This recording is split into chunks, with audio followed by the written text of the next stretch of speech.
primeira etapa da última prova da temporada, o Rally do Algarve. Bica venceu 6 das 10 provas especiais de classificação incluídas no programa deste primeiro dia. No final da primeira secção, tinha um avanço de somente 14 segundos sobre o seu mais direto competidor, José Miguel. No entanto, à tarde, depois de vencer 3 dos troços da segunda secção, viu aumentar para quase 1 minuto a vantagem que detinha sobre o segundo classificado. José Miguel Ricardo Caldeira e Ford Sierra Cosworth venceram apenas uma das classificativas da primeira etapa, Ebros 2, a última da secção inicial. Chegaram ao final do dia na segunda posição, beneficiando de um bom andamento e também de alguns problemas surgidos com o carro de António Coutinho.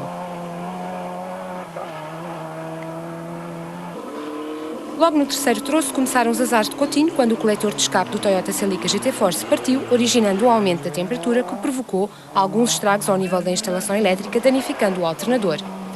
Mais tarde, e depois de recuperar algum tempo, Coutinho voltou a ter problemas com o carro, desta feita com o turbo. Mesmo assim, terminou a primeira etapa na terceira posição. A luta pela liderança do Grupo N também não foi muito animada, com a Drusilo Lopes Luís Lisboa em Mazda 323 4WD a dominarem durante toda a primeira etapa e a conseguirem mesmo vencer a última classificativa do dia. João Santos Almeida Marques, em Lance Integrale, também em luta pelo título nacional do Grupo N, terminaram a primeira etapa na quinta posição da geral, sendo segundos da produção. Na segunda etapa, Carlos Bica voltou a dominar, vencendo 3 das 5 primeiras classificativas e aumentando a sua vantagem sobre José Miguel. Mas no último troço da primeira secção, barragem de São Marcos 2, o alternador do Lancia cedeu e o campeão nacional foi obrigado a abandonar, entregando o comando do rally à dupla José Miguel Ricardo Caldeira. José Miguel conseguia assim alcançar a liderança da prova e detinha uma vantagem de mais de 3 minutos sobre Coutinho. Vantagem esta que viria, no entanto, a diminuir devido ao atraso sofrido pelo piloto da Rodan no último troço da primeira secção, quando sofreu um furo no pneu da frente do lado direito do Ford Sierra Cosworth.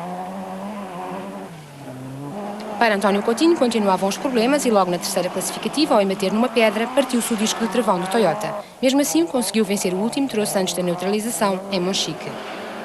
João Santos Almeida Marques, em Lance Integrale, diminuíram durante as primeiras classificativas a distância que os separava do então líder do Grupo N, a Drusilo Lopes. No entanto, alcançaram o primeiro lugar deste agrupamento, beneficiando da desistência de Drusilo, que depois de ter furado logo no primeiro troço, abandonou após a segunda passagem por Salir. João Santos beneficiou também da desistência de José Carlos Macedo, obrigado a abandonar por excesso de penalização à entrada de Conqueiros. Rui Costa e Jaime Grácio, em Lancia Delta 4WD, iniciaram esta segunda etapa na sexta posição, lugar que continuaram a ocupar até herdarem o quinto posto, a quando a desistência de Drusilo Lopes. Manuel Rou e Carlos Mateus, em Renault 11 Turbo, eram no final da primeira secção em Monchique quintos da geral. Tinham iniciado a segunda etapa no sétimo posto e beneficiaram naturalmente das várias desistências ocorridas no princípio do dia, tendo o mesmo acontecido a Carlos Fontainhas, Rogério Soromanho, em Ford Sierra, que subiram do oitavo para o sexto lugar. Esta segunda etapa do Rally do Algarve, dividida tal como a anterior em 2 secções, incluiu 13 provas especiais de classificação, num total de 456 km. Dos 40 concorrentes admitidos à partida, apenas 22 chegaram ao final da primeira secção deste segundo dia, tendo os sucessivos abandonos contribuído para diminuir a competitividade da prova algarvia. Para além disso, depois de já estar entregue o título de campeão nacional absoluto e depois de João Santos ter assegurado o título do Grupo N, o Rally tornou-se ainda mais monótono. A partir do início da segunda secção, bastava aos concorrentes manterem o andamento e controlarem a sua situação em relação aos seus mais diretos adversários na tabela classificativa.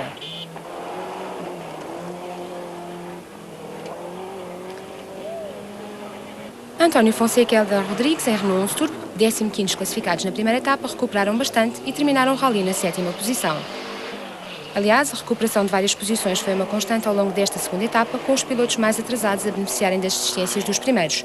Foi também o caso de José Cunha e Pedro Ramos, que subiram do 12º para o 6º lugar. Carlos Fontainhas e Rogério Soromanho, em Ford Sierra, terminaram o rally no 5º lugar da geral, sendo também os segundos classificados do Grupo A. Fontainhas foi um dos protagonistas da luta pelo 4º lugar, envolvendo-se num dos raros focos de interesse desta última parte da prova. O outro protagonista foi Manuel Rou, que acabaria por levar a melhor sobre o piloto do Sierra, terminando o rally com mais de 1 minuto de vantagem sobre Fontainhas.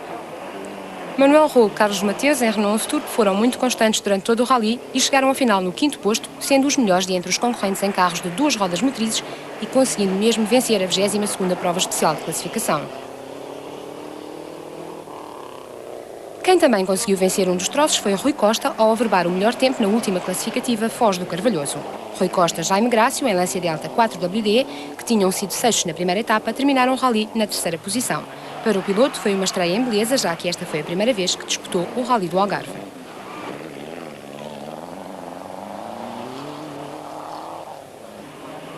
João Santos Almeida Marques, em Lancia Delta Integrale, também saíram vitoriosos da última prova do ano. O piloto de Aveiro conquistou o título de campeão nacional do Grupo N e terminou a prova no segundo lugar da classificação geral.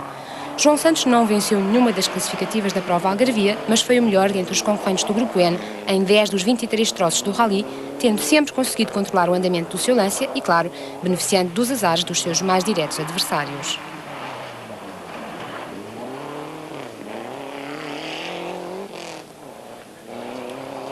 Azares que também bateram à porta da dupla José Miguel Ricardo Caldeira. Depois de terem assegurado o segundo lugar no final da primeira etapa, viriam a alcançar a primeira posição, ainda no decorrer da primeira metade do segundo dia, a quando da desistência de bica.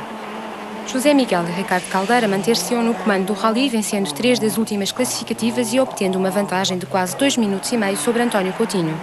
No entanto, quando faltavam apenas 2 troços para o final, foram obrigados a abandonar com o diferencial partido.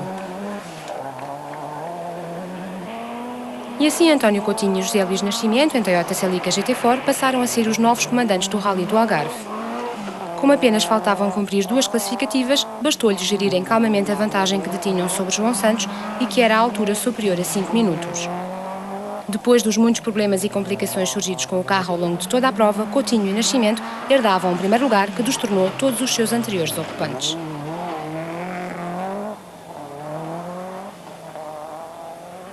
Penso que acabou bem, foi isso. A única coisa que nós temos de boa recordação neste rally é que começou mal e acabou bem, e foi isso que aconteceu aqui no Algarve, com um fator de sorte do meu lado, porque penso que tanto o Carlos Viga como o Zé Miguel não mereciam desistir, porque foram brilhantes comandantes da prova enquanto lá estiveram, mas os rallies são mesmo assim, quer dizer, nem todos podem ganhar. Se dar início